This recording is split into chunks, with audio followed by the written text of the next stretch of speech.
Welcome guys. Today we move to transformation of sentences. वाक्यों का रूपांतरण. What is transformation? To change the sentence without changing its meaning. वाक्य को बिना अर्थ बदले बदलना ट्रांसफॉर्मेशन ऑफ सेंटेंसेस कहलाता है. सेंटेंस का स्ट्रक्चर चेंज होगा लेकिन उसका अर्थ वही रहेगा.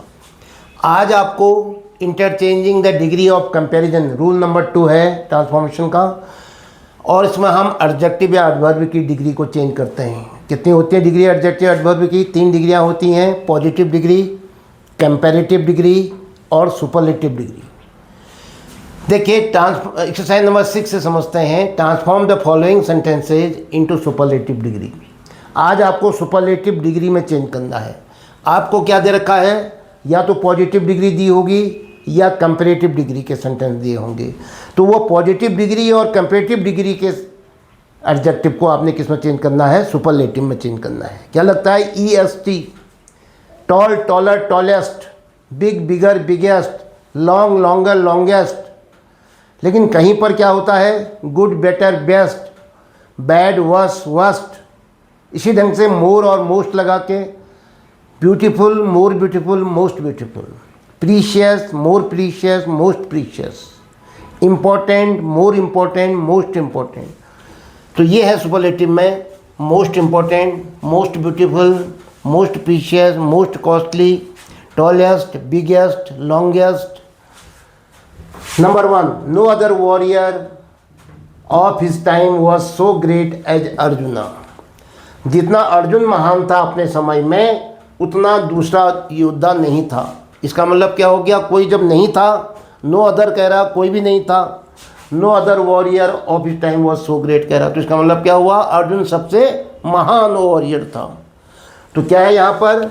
ग्रेट दिया है. ये क्या वाक्य दिया है आपको? Positive degree. इसका कंपैरेटिव क्या होता है? ग्रेटर. सुपरलेटिव क्या होता है? ग्रेटेस्ट. तो क्या बना? Arjuna was the greatest. Greatest के आगे द लगता है आर्टिकल. तो arjuna was the greatest warrior of his time.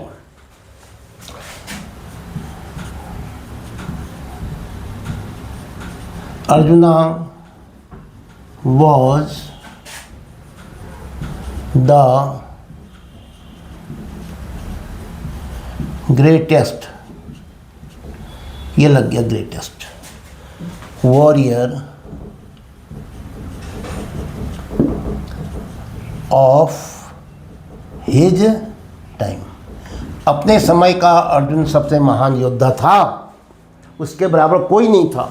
तब लिखते हैं no other warrior of his time was so great as Arjuna. यहाँ नो आया है तो यहाँ सो आएगा. सो और एच के बीच में डिग्री आएगी. Next, the Taj is more beautiful. देखो मोर ब्यूटीफुल का मतलब क्या हुआ? सेकंड डिग्री है ब्यूटीफुल की. कंपैरेटिव डिग्री है, अधिक सुंदर है.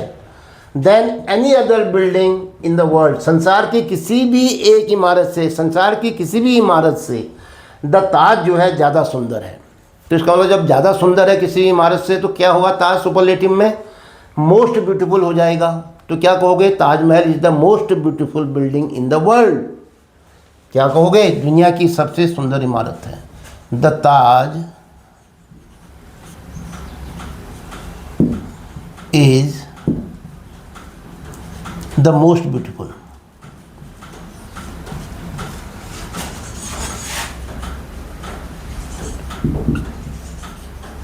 लो क्या लगा दिया हमने? Superlative degree most beautiful.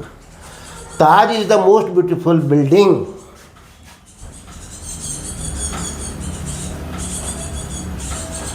Taj is the most beautiful building in the world.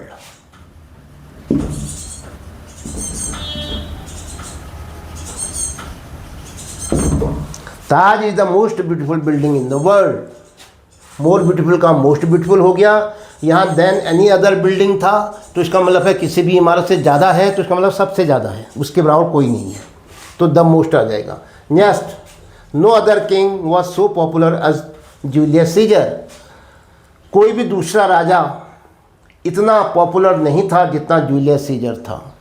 तो क्या है यहाँ पर? सो पॉपुलर, पॉजिटिव डिग्री है. है ना। तो जूलियस सीजर क्या था, किसी भी अन्य शासक से ज़्यादा पॉपुलर था।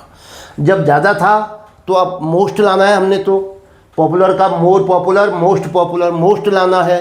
तो क्या कहोगे, जूलियस सीजर सबसे श्रेष्ठ शासकों में से था, नहीं सबसे मोस्ट पॉपुलर शासक था, शासकों में से था नहीं लिखोगे, यहाँ वन ऑफ द नहीं दिया है।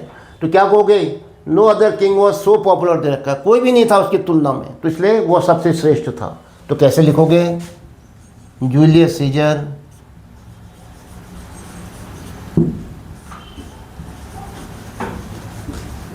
ये जूलियस सीजर वॉज, सुपरलेटिव लाओ, द मोस्ट पॉपुलर। जो की वर्ड है सुपरलेटिव का वो क्या आया, मोस्ट पॉपुलर आया।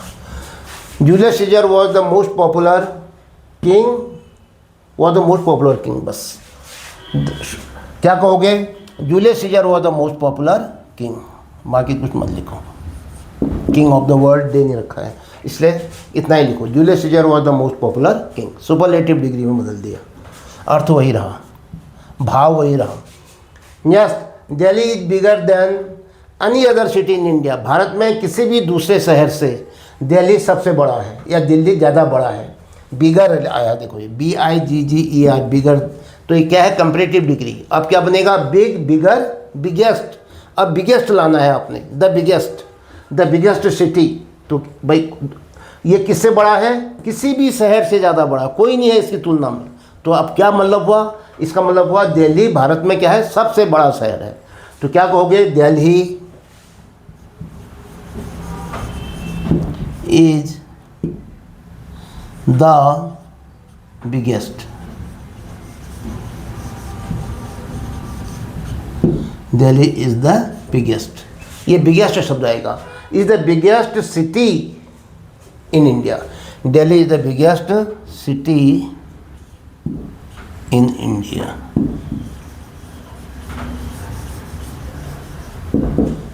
द बिगेस्ट आ गया, superlative degree.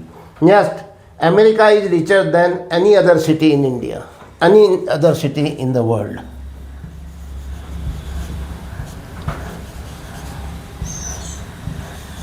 Any other country, city नहीं आएगा,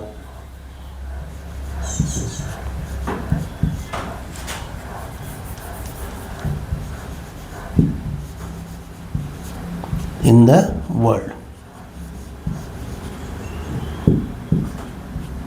चलिए, America is richer than any other country in the world, किसी भी दूसरे संसार के किसी भी दूसरे देश से अमेरिका ज़्यादा धनी है। इज रिचर, ज़्यादा धनी है। Rich, richer, richest. अब आपको क्या लाना है यहाँ, रिचेस्ट लाना है। अच्छा, अमेरिका रिचर किससे है, देखो किसी भी दूसरे संसार के किसी भी दूसरे देश से ज़्यादा धनी है, कोई नहीं है उसके बराबर, सबसे ज़्यादा धनी है। तो कैसे लिखोगे, अमेरिका संसार का सबसे धनी देश है। तो क्या हो गया, America is the richest country in the world, the richest country.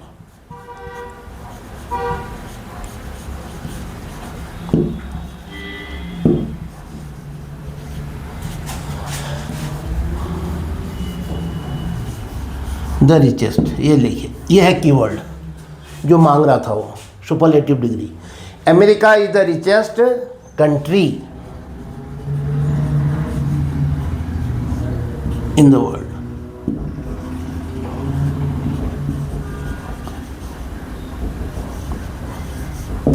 देखो ये सुपरलेटिव डिग्री में हो गया, ये कंपैरेटिव डिग्री में हो गया, अर्थ दोनों का एक जैसा ही आएगा, भाव एक ही रहेगा। Next 6, very few cities in the world are as big as Tokyo. कुछ शहर, मुट्ठी भर, 2, 4, 8, 10 शहर संसार में इतने बड़े हैं जितना कि टोक्यो है। तो आप ये नहीं कह सकते कि टोक्यो सबसे बड़ा शहर है, नहीं कह सकते हो, कुछ है उसके जैसे 8-10। तो क्या हो जाएगा, टोक्यो क्या है, संसार के जो बड़े शहर हैं उनमें से एक है, ये अर्थ हुआ इसका। जब ऐसा आता है कि very few cities in the world are as big as Tokyo, तो वेरी फ्यू किस में चेंज होगा? क्या कहोगे? वन ऑफ द क्या भाई? अब तो क्या आना है? बिग का बिगर, बिगेस्ट, द बिगेस्ट आना है, तो क्या होगा? One of the biggest.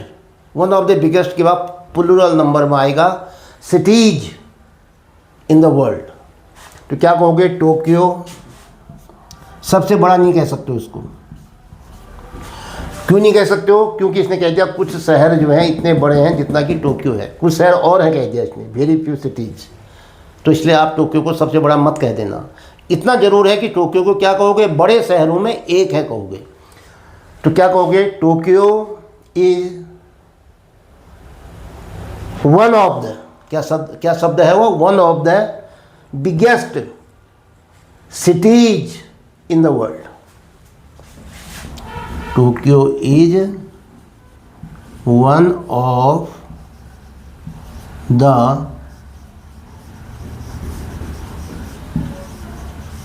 Biggest cities in the world. कैसे कहोगे? Tokyo is one of the biggest cities in the world. Tokyo जो है संसार के बड़े शहरों में एक शहर है। यहाँ बिगेस्ट सिटीज आएगा, कई शहर हैं जो टोक्यो जैसे हैं, तो वन ऑफ द आता है, one of the biggest cities in the world. Next 7 क्या दिया है? No other island in the world is so large as Australia. जितना बड़ा आइलैंड ऑस्ट्रेलिया है उतना कोई भी दूसरा आइलैंड संसार में नहीं है, तो इसका मतलब क्या हो गया? ऑस्ट्रेलिया ही सबसे बड़ा हो गया। No other island in the world is so large, सबसे बड़ा लार्ज। देखो लार्ज आया है पॉजिटिव डिग्री, इसका कंपेरेटिव होता है लार्जर। हमें लिखना है सुपरलेटिव, तो लार्जेस्ट आएगा, तो क्या कहोगे? ऑस्ट्रेलिया द लार्जेस्ट कहोगे। Australia is the largest island in the world. Australia क्या है? दुनिया का सबसे बड़ा आइलैंड है, तो कैसे लिखोगे इसको? Australia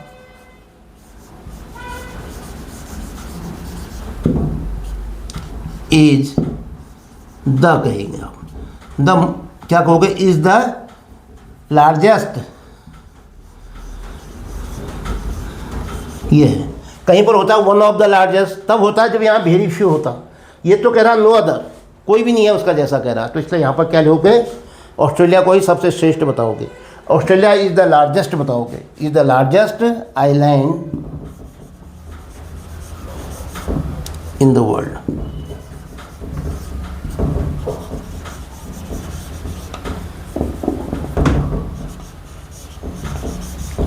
is the largest island in the world.